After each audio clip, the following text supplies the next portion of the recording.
Pendant des décennies, elle est restée sous les projecteurs, parfaitement maîtrisée. Une voix puissante, un sourire inébranlable. Mais derrière la discipline, derrière la gloire, il y avait autre chose. Un silence qui a duré plus de 50 ans. Mireille Mathieu n'a jamais eu besoin de scandale pour être une star. Et pourtant, à 79 ans, elle a fini par laisser échapper la vérité qu'elle avait gardée toute sa vie. Et ce moment-là a tout bouleversé. Non pas son image, mais le mythe selon lequel la force exige le silence. Une enfance façonnée par le silence et le chant. Mireille Mathieu est née le 22 juillet 1946 à Avignon. Non pas dans le confort, mais dans l'adversité. Aînée de 14 enfants, elle grandit dans une maison exiguë, remplie d'amour mais dépourvue de tout le reste. Son père, Roger, était tailleur de pierre, travaillant aux abords du cimetière Saint-Véran. Sa mère, Marcelle, était arrivée dans le sud comme réfugiée de Dunkerque. Ensemble, ils bâtirent une vie marquée par la foi, l'épuisement et un dévouement farouche à leurs enfants. Les premiers souvenirs de Mireille ne sont pas faits de tendresse ou de jouets, mais du bruit de la pierre contre le burin. Et des cantiques que son père fredonnait pour oublier la douleur de ses articulations. Elle n'avait que 4 ans lorsqu'elle chanta pour la première fois en public lors de la messe de minuit à l'église. Le prêtre lui donna une sucette en guise de paiement. Elle ne l'oublia jamais, non pas pour la douceur du bonbon, mais parce que, pour la première fois, sa voix avait apporté le silence dans une pièce. L'école, en revanche, fut une autre histoire. Mireille souffrait de dyslexie et redoubla une classe. Ses instituteurs la punissaient pour avoir écrit de la main gauche, jugée inappropriée à l'époque, et l'obligèrent à passer à la droite. Ils la raillaient aussi pour ses rêveries, sans comprendre qu'elle réarrangeait simplement des mélodies dans sa tête. Même enfant, elle semblait déjà vivre entre deux mondes, celui dans lequel elle était née et celui qu'elle construisait en musique. À l'adolescence, il n'y avait pas d'argent pour poursuivre ses études. À 14 ans, Mireille quitta l'école et travailla dans une usine à Montfavet. Le jour, elle actionnait des machines. La nuit, elle chantait, pendant les pauses, à l'heure du déjeuner, ou seule, en rentrant à vélo dans le Mistral glacial. Ce vélo, elle l'avait acheté à crédit, comme tout le reste dans sa famille, avec la foi que l'avenir offrirait peut-être quelque chose de plus. Cet avenir arriva par fragments. D'abord, par de petits concours de chant.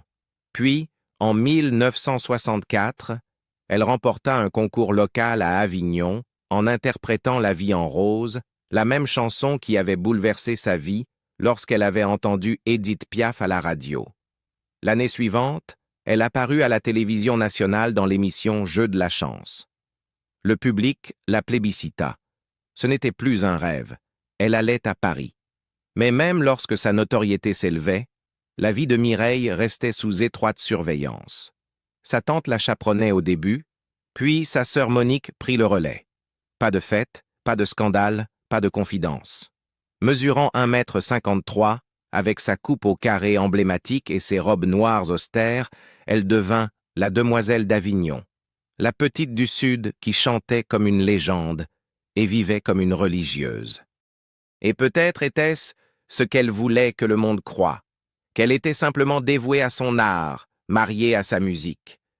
Mais même à l'époque, les murmures l'accompagnaient, non pas sur des amants, mais sur un homme qui semblait graviter autour de chacune de ses décisions, de chaque contrat signé, de chaque pas fait vers ce destin qui allait faire d'elle la voix la plus célèbre de France. Son nom était Johnny Stark, et ce que le monde ne comprendrait jamais, ni à l'époque, ni pendant des décennies, c'est que sa voix lui avait toujours appartenu. Johnny Stark, l'homme derrière la voix. En 1965, quelques semaines à peine après le premier succès télévisé de Mireille, elle rencontra l'homme qui allait tout changer, Johnny Stark. Il était déjà une légende dans le monde du spectacle français, un impresario brillant et exigeant, surnommé l'Américain pour son style flamboyant et son éthique de travail implacable. Mais ce qui le distinguait n'était pas son sens du spectacle. C'était son instinct. Il savait repérer bien plus que du talent. Il savait fabriquer une légende. Et lorsqu'il vit Mireille, il vit plus qu'une voix. Il vit la discipline, l'obsession, la faim. Ce genre de faim qu'on n'enseigne pas, qu'on hérite ou qui naît de la survie. Il lui proposa de la prendre sous son aile, mais avec un avertissement. « Tu vas travailler comme une bête. Je serai impitoyable. Si tu veux une vie facile, dis non tout de suite. Mais si tu me laisses faire, je ferai de toi une grande artiste. » Mireille accepta, sans ciller, car elle savait déjà ce qu'était le travail dur, et il y avait en lui quelque chose de familier, une forme de sécurité, un sens à suivre. Ce qui suivit ne fut pas une histoire d'amour au sens traditionnel, du moins pas publiquement. Stark contrôlait chaque aspect de sa carrière. Il choisissait ses chansons, décidait de ses tenues, façonnait son image. Pas de scandale, pas de tumulte, pas de désordre. Juste de l'ordre, de l'élégance, du contrôle. Même sa célèbre coupe au carré venait de lui, un symbole de simplicité qui la démarquait à une époque de flamboyance. Mais ce que l'on percevait de l'extérieur comme du mentorat professionnel devint quelque chose de plus difficile à nommer. Il devint son ancre, son confident, son gardien.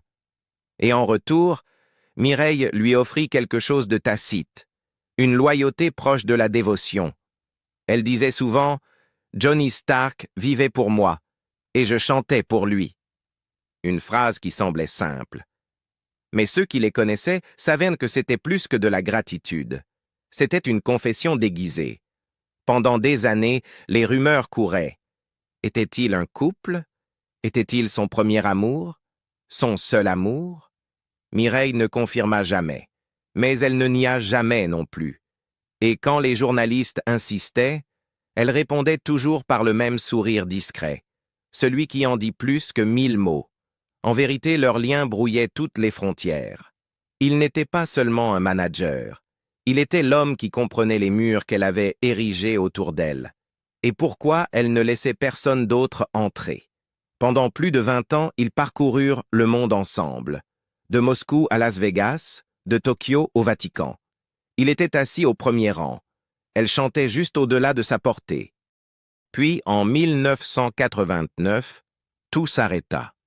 Johnny Stark mourut soudainement d'une crise cardiaque. Mireille ne parla pas pendant plusieurs jours. Et lorsqu'elle trouva enfin les mots, sa voix tremblait quand elle murmura « J'ai perdu ma moitié ». Pas de mariage, pas d'enfant, aucun compagnon officiel, juste l'unique homme qu'elle n'a jamais eu besoin d'expliquer. Et pendant 30 ans après sa mort, elle n'a jamais laissé personne prendre sa place. Le prix de la scène, ce qu'elle a sacrifié pour le micro. Après la mort soudaine de Johnny Stark en 1989, quelque chose changea en Mireille Mathieu. En apparence, tout continuait. Les spectacles, les tournées, les albums, les interviews, parce qu'il le fallait. Elle était, après tout, Mireille Mathieu. Celle qui ne ratait jamais une note, n'arrivait jamais en retard, ne trébuchait jamais en public. Mais en privé, ses proches commencèrent à remarquer un silence qui n'avait plus seulement à voir avec le deuil. Comme si, sans Johnny, elle ne savait plus vraiment comment exister en dehors de la lumière. Elle fit emménager sa sœur Mathilde dans sa villa de Neuilly-sur-Seine pour l'aider à traverser la transition, tandis que sa sœur Monique devint sa nouvelle manageuse. Mais le rythme changea. Les rires s'estompèrent. Ne restait plus que le travail, méticuleusement organisé, strictement contrôlé, comme Johnny le lui avait appris. Sauf qu'à présent, il ne s'agissait plus de construire une légende.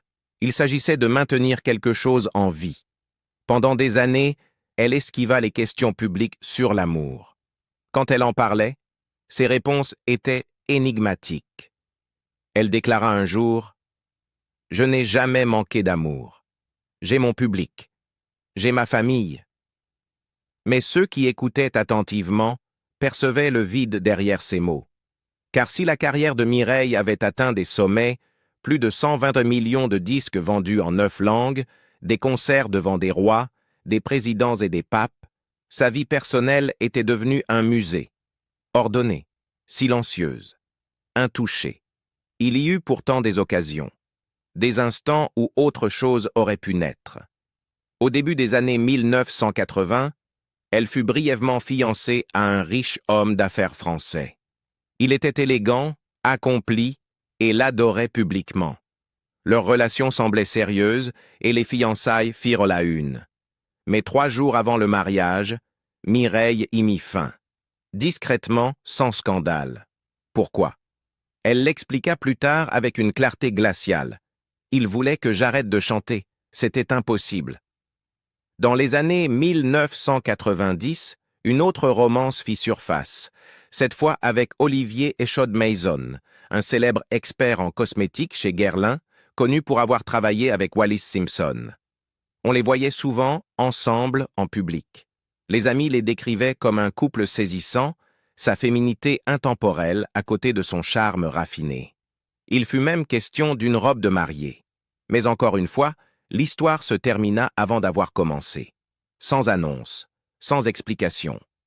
Juste le silence. Et c'est ainsi que s'écrivait le parcours amoureux de Mireille. Chaque fois que l'amour exigeait un compromis, elle choisissait sa voie. Non par orgueil, mais par nécessité. Pour cette fille qu'on avait autrefois punie pour avoir écrit de la main gauche, la musique avait toujours été sa seule forme de contrôle. Renoncer à cela, même par amour, aurait été trahir ce qui l'avait sauvée. En 2023, un documentaire diffusé sur France 3, La mystérieuse demoiselle d'Avignon, vint confirmer ce que beaucoup soupçonnaient depuis longtemps. Il y avait bien eu un fiancé. Les fiançailles avaient duré 1 semaine. « Il voulait que j'arrête de chanter », dit-elle, répétant les mots comme un refrain. Alors ce fut la fin. Ce n'était pas de l'amertume. C'était une forme d'acceptation. Son plus grand amour avait toujours été la scène, et l'homme qui l'y avait conduite avait emporté le reste de son cœur avec lui. Le menuisier d'Avignon, avant Paris, avant l'Olympia, avant les projecteurs et que le nom de Mireille Mathieu ne devienne synonyme de chanson française. Il y avait Jean-Louis. Il n'avait pas de lumière sur lui. Il n'avait pas la célébrité. Ce qu'il avait, c'était un vélo, un emploi stable comme menuisier, et une manière discrète de montrer son affection. Mireille l'a rencontré lorsqu'ils étaient enfants, grandissant dans le même quartier populaire d'Avignon. Ils se croisaient à l'église, les jours de marché, dans les rues poussiéreuses où les 14 enfants Mathieu couraient pieds nus sous le soleil du sud. Jean-Louis l'a entendu chanter bien avant que le monde ne la découvre. Il était là lorsqu'elle s'est levée pour interpréter un chant à la messe de Noël en 1950. Il était là lorsqu'elle commença à sécher les cours pour murmurer des chansons de Piaf.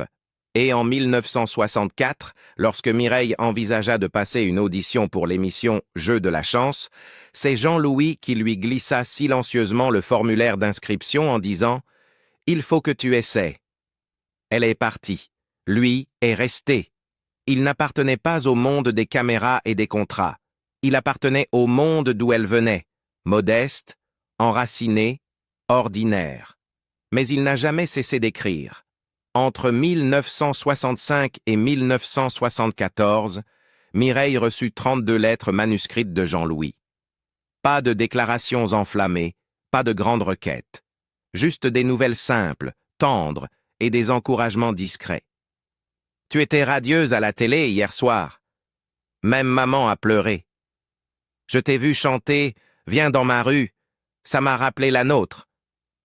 Je ne te l'ai jamais dit, mais j'étais fier que tu sois parti. J'aurais juste aimé que tu ne partes pas si loin. » Mireille les a toutes gardées, rangées dans une boîte en bois sculptée portant l'inscription « 2000 Zrenia ». Elle n'en a jamais parlé publiquement. Elle n'a jamais répondu par écrit. Mais elle les lisait, souvent. Surtout quand le silence se faisait trop lourd entre 2 tournées. Jean-Louis ne s'est jamais marié. Il n'a jamais eu d'enfant. Il est resté à Avignon toute sa vie, travaillant de ses mains, entouré des mêmes visages qu'il avait toujours connus. En 2018, il s'est éteint discrètement, laissant un testament simple et un dernier geste d'amour. Il a légué toutes ses économies à une association offrant des cours de musique aux enfants défavorisés, en hommage à la petite fille qui chantait dans notre cour. Il n'a jamais vendu son histoire, jamais accordé d'interview, jamais prétendu être l'élu. Mais en 2022, lorsque Mireille ouvrit un vieux dossier de partition et retrouva l'une de ses lettres oubliées, elle pleura. Il y avait écrit « Si un jour tu reviens à Avignon, va voir le figuier qu'on a planté en 62. Je ne l'ai jamais coupé, il pousse peut-être encore. » Elle ne lui a jamais répondu, mais elle ne les a jamais quittés. Le figuier en fleurs, un amour chanté trop tard.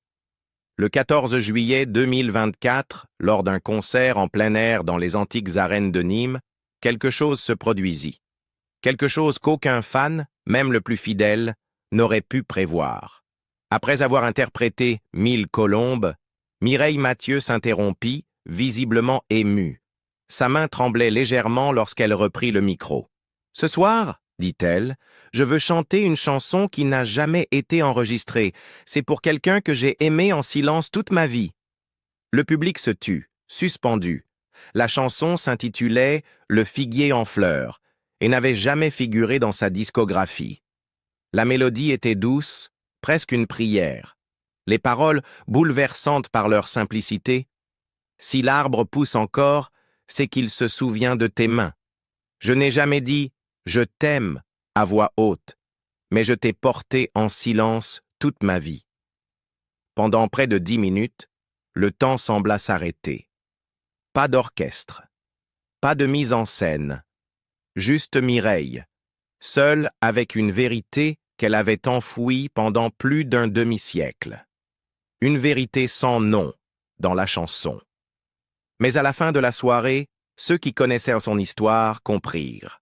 Le figuier n'était pas une métaphore. Il était réel. Il se tenait dans une cour d'Avignon. Et l'homme qu'il représentait, Jean-Louis, était depuis longtemps parti. Après la performance, Mireille refusa toute interview. Son équipe de presse ne publia qu'une phrase. « Ce que j'avais à dire, je l'ai chanté. » Cela suffisait. En quelques jours, le figuier en fleurs se répandit sur Internet, non pas comme un tube, mais comme un moment. De jeunes artistes s'en emparèrent. Des reprises virent le jour en allemand, en italien, même en japonais. Mais aucune ne captait la douleur silencieuse de l'original. Ce n'était pas juste une chanson. C'était une blessure ouverte enfin autorisée à respirer. Quelques semaines plus tard, Mireille retourna discrètement à Avignon, sans caméra, sans journaliste, juste une visite à sa maison d'enfance. Le figuier était toujours là, penché mais vivant, ses racines fendillant le sol près du mur où il s'asseyait adolescent. Elle ne resta pas longtemps, juste assez pour prélever une petite bouture, qu'elle plaça dans un pot en terre cuite. Ce pot repose aujourd'hui dans sa maison de Neuilly-sur-Seine, près d'une fenêtre où le soleil d'après-midi entre doucement. À côté se trouve la boîte marquée « 2000 Zrenia ». Elle n'a jamais prononcé le nom de Jean-Louis sur scène, mais pour la première fois, elle n'a plus eu besoin de le cacher. Et pour une femme qui avait tout donné à la perfection, c'était la seule vérité imparfaite et fragile qu'elle s'était enfin autorisée à offrir. L'héritage d'un amour jamais vécu. Au début de l'année 2025, alors que la France se préparait à fêter les 80 ans de l'une de ses icônes les plus durables, Mireille Mathieu se tenait à un tout autre carrefour. Elle avait chanté dans plus de 50 pays, en 9 langues, vendu plus de 120 millions de disques. Et pourtant, son geste le plus puissant n'eut rien à voir avec les tournées mondiales ni les disques d'or. Il fut de se laisser voir, enfin, comme une femme, non plus seulement comme une voix. Une femme façonnée par le manque, le silence et une résilience sans bruit. Après l'émotion provoquée par le figuier en fleurs, les élus locaux d'Avignon proposèrent quelque chose d'extraordinaire. Un lieu permanent dédié à sa vie, non seulement en tant qu'artiste, mais comme symbole de persévérance. Mireille accepta à une condition, que l'espace comporte un jardin et qu'on y plante des descendants du figuier. L'espace Mireille Mathieu, dont l'ouverture est prévue pour juillet 2026, sera bien plus qu'un musée. On y trouvera des archives, des photographies, des paroles manuscrites et certaines lettres de Jean-Louis. Mais au cœur du lieu, une mission plus intime. Offrir une formation à de jeunes chanteurs issus de milieux modestes. « Je ne veux pas que ma voix soit un souvenir, » déclara-t-elle. « Je veux qu'elle soit un passage. » C'était sa manière d'aimer, en redonnant discrètement sans mise en scène. Le monde l'avait souvent vue comme distante, presque intouchable. Mais la vérité était plus simple. Toute sa vie, elle avait protégé quelque chose de sacré. Non pas parce que c'était scandaleux, mais parce que c'était fragile. Elle savait que le jour où elle le nommerait, il ne lui appartiendrait plus. Et elle n'était pas certaine d'en être capable. Johnny Stark avait été son axe public, l'homme qui lança sa carrière, façonna son image, la protégea du tumulte de la célébrité. Mais Jean-Louis était tout autre chose. Il ne lui demanda jamais de changer. Il n'attendit rien d'elle. Il la laissa partir et ne lui en voulut jamais de ne pas être revenu. Et en retour, Mireille porta son souvenir comme une mélodie, douce, constante, toujours en arrière-plan. À l'approche de sa dernière série de concerts, elle ne fit aucune déclaration de retraite, aucun adieu en larmes. Elle l'appela simplement « une tournée de gratitude ». Quand on lui demanda pourquoi, elle répondit « parce que je ne dis pas adieu à la musique. Je dis merci à ceux qui m'ont permis de tenir ». Dans une interview tardive accordée au Monde, on lui demanda si elle avait des regrets. Elle marqua une pause, puis répondit « Non, j'ai aimé. Je n'ai pas toujours su le montrer. Mais j'ai aimé. Et je suis en paix avec ça. » Elle n'a pas eu d'enfant, ni d'époux, ni de famille au sens classique, mais elle a rempli des salles de frissons, tenu sa promesse à ses parents et honoré un homme discret avec un figuier et 32 lettres. Certaines vies d'années sont bâties dans le bruit. La sienne fut sculptée dans le silence. Pensez-vous qu'un amour peut être vrai, même s'il n'est jamais pleinement vécu? Dites-le nous en commentaire. Et si l'histoire de Mireille vous a touché, n'oubliez pas d'aimer, de vous abonner et de partager cette vidéo. À bientôt.